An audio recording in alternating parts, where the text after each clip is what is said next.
Friends, welcome to ಗೀತಾಸವಿರುಚಿ. ಇವತ್ತು ನಮ್ಮ ಚಾನಲಲ್ಲಿ ಬೆಂಡಿ ಮಸಾಲೆ ಕರ್ರಿ ಹೇಗೆ ಮಾಡಬೇಕು ಅಂತ ತೋರಿಸ್ತೀನಿ. ನಾರ್ಮಲ್ ಆಗಿ ಬೆಂಡೆಕಾಯಿ ಪಲ್ಯ ತಿಂದು ಬೇಜಾರಾಗಿರುತ್ತೆ ಅಲ್ವಾ. ಸೊ ಅದಕ್ಕೆ ಈ ಥರ ಡಿಫ್ರೆಂಟಾಗಿ ತುಂಬ ಟೇಸ್ಟಿಯಾಗಿ ಬೆಂಡಿ ಮಸಾಲೆ ಕರ್ರಿ ಮಾಡ್ಕೊಂಡು ತಿಂತಾ ಇದ್ದರೆ ಆಹಾ, ಬಾಯಿಗೂ ಖುಷಿ, ಹೊಟ್ಟೆಗೂ ಖುಷಿ, ಹಾಗೆ ಮನಸ್ಸಿಗೂ ಖುಷಿ ಅಲ್ವಾ. ಈ ಬೆಂಡಿ ಮಸಾಲೆ ಕರ್ರಿ ರೊಟ್ಟಿಗೆ, ಚಪಾತಿಗೆ, ಅನ್ನಕ್ಕೆ ಯಾವುದಕ್ಕಾದ್ರೂ ತುಂಬ ಒಳ್ಳೆ ಕಾಂಬಿನೇಷನ್ ಇದು. ಈ ವಿಡಿಯೋ ನೋಡೋಕ್ಕಿಂತ ಮುಂಚೆ ನೀವಿನ್ನೂ ನನ್ನ ಚಾನಲ್ ಸಬ್ಸ್ಕ್ರೈಬ್ ಮಾಡ್ಕೊಂಡಿಲ್ಲ ಅಂದರೆ ಬೇಗ ಸಬ್ಸ್ಕ್ರೈಬ್ ಮಾಡಿಕೊಂಡು ಬೆಲ್ ಐಕನ್ನ ಕ್ಲಿಕ್ ಮಾಡ್ಕೊಳ್ಳಿ. ನಾನು ಹಾಕೋ ಎಲ್ಲ ವೀಡಿಯೋಸು ನಿಮಗೆ ನೋಟಿಫಿಕೇಷನ್ ಬರುತ್ತೆ. ಈಗ ಬೆಂಡಿ ಮಸಾಲೆ ಕರ್ರಿ ಹೇಗೆ ಮಾಡಬೇಕು ಅಂತ ತೋರಿಸ್ತೀನಿ ಬನ್ನಿ. ಫಸ್ಟ್ಗೆ ಒಂದು ಪ್ಯಾನಲ್ಲಿ 5 ರಿಂದ 6 ಸ್ಪೂನಷ್ಟು ಆಯಿಲ್ ಹಾಕ್ಕೊತಿದ್ದೀನಿ. ಈ ಆಯಿಲೆಲ್ಲ ಸ್ವಲ್ಪ ಚೆನ್ನಾಗಿ ಬಿಸಿ ಆದಮೇಲೆ ಬೆಂಡೆಕಾಯಿನ ಈ ಥರ ನಾನು ನೀಟಾಗಿ ವಾಶ್ ಮಾಡಿಕೊಂಡು ಡ್ರೈ ಮಾಡಿಕೊಂಡು 1 ಇಂಚಷ್ಟು ಕಟ್ ಮಾಡಿ ಇಟ್ಕೊಂಡಿದ್ದೀನಿ. ಈಗ ಇದನ್ನೆಲ್ಲ ಈ ಆಯಿಲಲ್ಲಿ ಫ್ರೈ ಮಾಡ್ಕೋಬೇಕು. ನೋಡಿ, ಈ ಥರ ಎಲ್ಲ ಆಯಿಲಲ್ಲಿ ಫ್ರೈ ಮಾಡ್ಕೋಬೇಕು. ಸ್ವಲ್ಪ ಜಾಸ್ತಿ ಆಯಿಲ್ ಹಾಕ್ಕೊಂಡು ಫ್ರೈ ಮಾಡ್ಕೊಳ್ಳೋದ್ರಿಂದ ಈ ಬೆಂಡೆಕಾಯಲ್ಲಿ ಗಮ್ ಥರ ಜಿಬ್ ಅನ್ನತ್ತೆ ಅಲ್ವಾ, ಆ ಥರ ಅನ್ನಲಾರ್ದಂಗೆ ತುಂಬ ಚೆನ್ನಾಗಿರುತ್ತೆ. ನೋಡಿ, ಸ್ವಲ್ಪ ಫ್ರೈ ಮಾಡ್ಕೊಂಡ್ಮೇಲೆ ಈ ಥರ ಸಾಫ್ಟಾಗಿ ಆಗಿದೆನೋ ಇಲ್ಲ ಚೆಕ್ ಮಾಡ್ಕೊಳ್ಳಿ. ಈ ಬೆಂಡೆಕಾಯಿ ಎಲ್ಲ ಸಾಫ್ಟ್ ಆದ ತಕ್ಷಣ ಎಲ್ಲ ಒಂದು ಪ್ಲೇಟಲ್ಲಿ ತಕ್ಕೊತೀನಿ. ನಿಮಗೆ ಆಯಿಲ್ ಜಾಸ್ತಿ ಅನಿಸುತ್ತೆ ಅಂದರೆ ಒಂದು ಟಿಶ್ಯೂ ಪೇಪರ್ ಮೇಲೆ ಈ ಬೆಂಡೆಕಾಯಿ ಎಲ್ಲ ತೆಕ್ಕೊಂಬಿಡ್ಬೋದು. ಈ ಬೆಂಡೆಕಾಯಿ ಫ್ರೈ ಮಾಡಲಿಕ್ಕೆ ಮಾತ್ರ ಸ್ವಲ್ಪ ಜಾಸ್ತಿ ಆಯಿಲ್ ತೊಗೋಬೇಕು. ಫ್ರೈ ಆದ ತಕ್ಷಣವೇ ಇಷ್ಟೊಂದು ಆಯಿಲ್ ಬೇಕಾಗಲ್ಲ. ಈಗ ಈ ಉಳಿದಿರೋ ಆಯಿಲಲ್ಲಿ ಒಂದು ಅರ್ಧದಷ್ಟು ತೆಗೆದುಬಿಡ್ತೀನಿ. ಒಂದು ಸಣ್ಣ ಬೌಲಲ್ಲಿ ಇದೆಲ್ಲ ತೆಕ್ಕೊತೀನಿ. ಈ ಕರ್ರಿಗೆ ನಾರ್ಮಲಾಗಿ ಇಷ್ಟೊಂದು ಆಯಿಲ್ ಬೇಕಾಗಲ್ಲ, ಬೆಂಡೆಕಾಯಿ ಫ್ರೈ ಮಾಡಲಿಕ್ಕೆ ಮಾತ್ರ. ಈಗ ಒಂದು 2 ರಿಂದ 3 ಸ್ಪೂನಷ್ಟು ಮಾತ್ರ ಆಯಿಲ್ ತೊಗೊಂಡಿದ್ದೀನಿ. ಈಗ ಇದರಲ್ಲಿ 2 ಆನಿಯನ್ಸ್ನ ಈ ಥರ ಪೀಸಸ್ ಮಾಡಿ ಹಾಕ್ಕೊತಿದ್ದೀನಿ. 2 ಮೀಡಿಯಮ್ ಸೈಜು ಆನಿಯನ್ಸ್ ತೊಗೊಂಡಿದ್ದೀನಿ. ಈ ಆನಿಯನ್ಸ್ ಎಲ್ಲ ಸ್ವಲ್ಪ ಚೆನ್ನಾಗಿ ಫ್ರೈ ಆಗೋವರೆಗೂ ಬೇಯಿಸ್ಕೋಬೇಕು. ಸ್ವಲ್ಪ ಕ್ಲೋಸ್ ಮಾಡಿಕೊಂಡು ಕುಕ್ ಮಾಡಿಕೊಂಡ್ರೆ ತುಂಬ ಬೇಗ ಬೆಂದುಬಿಡುತ್ತೆ. ನೋಡಿ, ಆವಾಗಲೇ ಸ್ವಲ್ಪ ಕಲರ್ ಚೇಂಜ್ ಆಗ್ತಾ ಇದೆ. ಸ್ವಲ್ಪ ಮಧ್ಯೆ ಈ ಥರ ಕಲಿಸ್ಕೊಂಡ್ಬಿಟ್ಟು ಫ್ರೈ ಮಾಡ್ಕೋಬೇಕು. ಸ್ವಲ್ಪ ಈ ಥರ ಕಟ್ ಮಾಡಿ ನೋಡ್ಕೊಳ್ಳಿ, ಬೆಂದಿದೆ ಅಂತ ನಿಮ್ಗೆ ಆವಾಗಲೇ ಅರ್ಥ ಆಗುತ್ತೆ.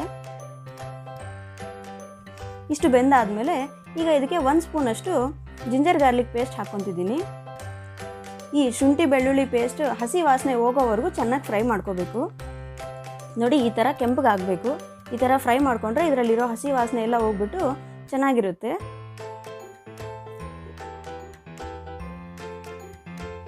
ಈಗ ಇದಕ್ಕೆ 1/4 ಸ್ಪೂನಷ್ಟು ಅರಿಶಿನ ಪುಡಿ, ಅರ್ಧ ಸ್ಪೂನಷ್ಟು ಜೀರಿಗೆ ಪುಡಿ, 1 ಸ್ಪೂನಷ್ಟು ಧನಿಯಾ ಪುಡಿ,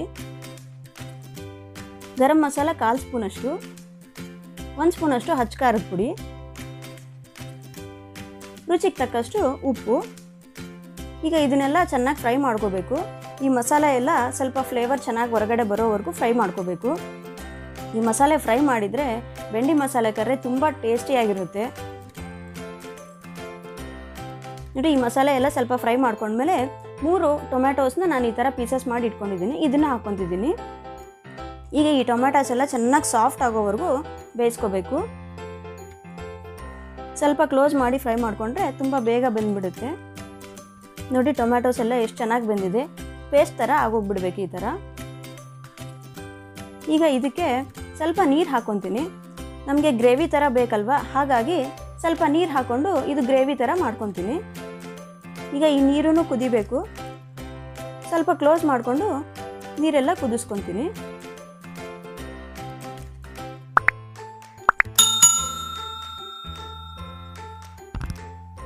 ಈ ಥರ ಕ್ಲೋಸ್ ಮಾಡ್ಕೊಂಡು ಕುದಿಸ್ಕೊಳ್ಳೋದ್ರಿಂದ ತುಂಬ ಬೇಗ ಫ್ರೈ ಆಗೋಗುತ್ತೆ, ತುಂಬ ಬೇಗ ಬೆಂದುಬಿಡುತ್ತೆ ಎಲ್ಲ. ಒಂದು 2 ರಿಂದ 3 ನಿಮಿಷ ಈ ಥರ ಕ್ಲೋಸ್ ಮಾಡ್ಕೊಂಡು ಬೇಯಿಸ್ಕೊಂಡ್ರೆ ನೋಡಿ ಎಷ್ಟು ಚೆನ್ನಾಗಿ ಬೆಂದಿದೆ ಎಲ್ಲ. ಗ್ರೇವಿ ಥರ ನಮಗೆ ಗೊತ್ತಾಗ್ತಾ ಇದೆ ಅಲ್ವಾ. ಈಗ ನಾವು ಆವಾಗಲೇ ಫ್ರೈ ಮಾಡ್ಕೊಂಡಿರೋ ಬೆಂಡೆಕಾಯಿ ಹಾಕ್ಕೊತೀನಿ. ನೀವು ವಾಟರ್ ನಿಮಗೆ ಎಷ್ಟು ಕನ್ಸಿಸ್ಟೆನ್ಸಿ ಬೇಕೋ ನೋಡ್ಕೊಂಬಿಟ್ಟು ಹಾಕ್ಕೋಬೋದು. ಈಗ ಈ ಬೆಂಡೆಕಾಯಿ ಎಲ್ಲ ಚೆನ್ನಾಗಿ ಮಿಕ್ಸ್ ಮಾಡ್ಕೊಂಡ್ಬಿಟ್ಟು ಸ್ವಲ್ಪ ಕ್ಲೋಸ್ ಮಾಡಿಕೊಂಡು ಸ್ವಲ್ಪ ಕುದಿಸ್ಬೇಕು. ಈ ಥರ ಕ್ಲೋಸ್ ಮಾಡಿಕೊಂಡು ಬಾಯ್ಲ್ ಮಾಡ್ಕೊಳ್ಳೋದ್ರಿಂದ ಈ ಮಸಾಲೆ, ಉಪ್ಪು, ಖಾರ, ಹುಳಿ ಎಲ್ಲ ಈ ಬೆಂಡೆಕಾಯಿ ಎಲ್ಲ ಅಬ್ಸರ್ವ್ ಮಾಡಿಕೊಂಡು ತುಂಬ ಟೇಸ್ಟಿಯಾಗಿರುತ್ತೆ. ಬೆಂಡೆಕಾಯಿ ಹೋಳು ತಿಂತಾ ಇದ್ದರೆ ಅಲ್ಲಲ್ಲಿ ಬಾಯಲ್ಲಿ ತಗಲ್ತಾ ಇದ್ದರೆ ತುಂಬ ಟೇಸ್ಟಿಯಾಗಿರುತ್ತೆ. ನೋಡಿ, ಈ ಥರ ಚೆನ್ನಾಗಿ ಬಾಯ್ಲ್ ಮಾಡ್ಕೋಬೇಕು.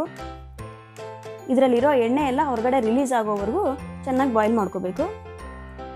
ನೋಡಿ, ರೊಟ್ಟಿಗೆ, ಚಪಾತಿಗೆ ನೀವು ಯಾವುದಕ್ಕೆ ತಿಂತೀರೋ ಅದಕ್ಕೆ ಯಾವ ಥರ ಕನ್ಸಿಸ್ಟೆನ್ಸಿ ಬೇಕೋ ಅಷ್ಟುವರೆಗೂ ಮಾಡ್ಕೋಬೇಕು. ನೋಡಿ, ಬೆಂಡಿ ಮಸಾಲೆ ಕರ್ರಿ ಮಾಡೋದು ಎಷ್ಟು ಈಸಿ ಅಲ್ವಾ. ಖಂಡಿತ ನೀವು ಮನೇಲಿ ಈ ಥರ ಟ್ರೈ ಮಾಡಿ ನಿಮ್ಗೆ ಹೇಗೆ ಬಂದಿದೆ ಅಂತ ನನಗೆ ಕಾಮೆಂಟ್ ಮಾಡಿ ತಿಳಿಸಿ. ನಿಮ್ಗೆ ಈ ವಿಡಿಯೋ ಇಷ್ಟ ಆಗಿದರೆ ದಯವಿಟ್ಟು ಲೈಕ್ ಮಾಡಿ, ನಿಮ್ಮ ಫ್ರೆಂಡ್ಸ್ಗೂ ರಿಲೇಟಿವ್ಗೂ ಆದಷ್ಟು ಹೆಚ್ಚೆಚ್ಚು ಶೇರ್ ಮಾಡಿ. ನೀವಿನ್ನೂ ಸಬ್ಸ್ಕ್ರೈಬ್ ಮಾಡ್ಕೊಂಡಿಲ್ಲ ಅಂದರೆ ಬೇಗ ಸಬ್ಸ್ಕ್ರೈಬ್ ಮಾಡಿಕೊಂಡು ಬೆಲ್ ಐಕನ್ನ ಕ್ಲಿಕ್ ಮಾಡ್ಕೊಳ್ಳಿ. ನಾನು ಹಾಕೋ ಎಲ್ಲ ವೀಡಿಯೋಸು ನಿಮಗೆ ಫಸ್ಟ್ ನೋಟಿಫಿಕೇಷನ್ ಬರುತ್ತೆ. ಯಾವ ವೀಡಿಯೋನೂ ಮಿಸ್ ಮಾಡ್ಕೊಳ್ದೆ ನೀವು ವಾಚ್ ಮಾಡ್ಬೋದು. ನಮ್ಮ ಚಾನಲಲ್ಲಿ ಮತ್ತಷ್ಟು ಒಳ್ಳೊಳ್ಳೆ ರೆಸಿಪಿಗಳಿವೆ, ದಯವಿಟ್ಟು ಒಂದ್ಸರಿ ವಾಚ್ ಮಾಡಿ. ಮತ್ತಷ್ಟು ಒಳ್ಳೆ ರೆಸಿಪಿಗಳೊಂದಿಗೆ ಮತ್ತೆ ಭೇಟಿಯಾಗ.